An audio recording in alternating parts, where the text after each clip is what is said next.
ചേകന്നൂരിൽ കഞ്ചാവ് ലഹരിയിൽ റോഡിൽ ഭീകരാന്തരീക്ഷം സൃഷ്ടിച്ച യുവാക്കളെ നാട്ടുകാർ പിടികൂടി പോലീസിന് കൈമാറി.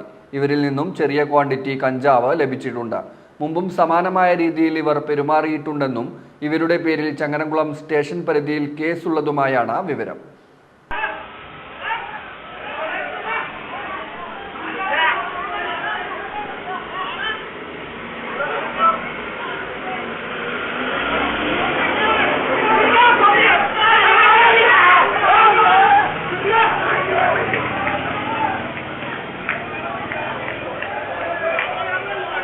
ചേകന്നൂരിൽ കഞ്ചാവ് ലഹരിയിൽ റോഡിൽ ഭീകരാന്തരീക്ഷം സൃഷ്ടിച്ച യുവാക്കളെ നാട്ടുകാർ പിടികൂടി പോലീസിന് കൈമാറി. കഴിഞ്ഞ ദിവസം വൈകിട്ട് 5:30 സംഭവം. ആനക്കര സ്കൂളിന് സമീപത്തെ പൂരത്തിന് പങ്കെടുക്കാനെത്തിയ യുവാക്കൾ തമ്മിൽ ചേകന്നൂർ അങ്ങാടി ഭാഗത്തുവെച്ച വാക്കുതർക്കവും കയ്യാങ്കളിയും ഉടലെടുത്തു. പിന്നീട് നാട്ടുകാർ ഇടപെട്ട് പിടിച്ചുമാറ്റുകയും യുവാക്കളെ പറഞ്ഞുവിടുകയും ചെയ്തു. പിന്നീടാണ് ചേകന്നൂരിലെ ഹാർഡ്വെയർ കടയിൽ നിന്നും എടുത്ത വെട്ടുകത്തിയുമായി ഒരു യുവാവ് പ്രദേശത്ത് ഭീകരാന്തരീക്ഷം സൃഷ്ടിച്ചത്. തുടർന്ന് നാട്ടുകാർ ഇടപെട്ട് യുവാക്കളെ കീഴടക്കി പൊന്നാനി പോലീസിനെ കൈമാറുകയായിരുന്നു. ഇവരിൽ നിന്നും ചെറിയ ക്വാണ്ടിറ്റി കഞ്ചാവും ലഭിച്ചിട്ടുണ്ട്. മുമ്പും സമാനമായ രീതിയിൽ ഇവർ പെരുമാറിയിട്ടുണ്ടെന്നും ഇവർക്ക് ചങ്ങരംകുളം സ്റ്റേഷൻ പരിധിയിൽ കേസ് ഉള്ളതായുമാണ് വിവരം. എന്നാൽ പ്രായപൂർത്തി ആയിട്ടില്ലാത്തതിനാൽ താക്കീത് ചെയ്തു വിടുകയാണ് പതിവ്.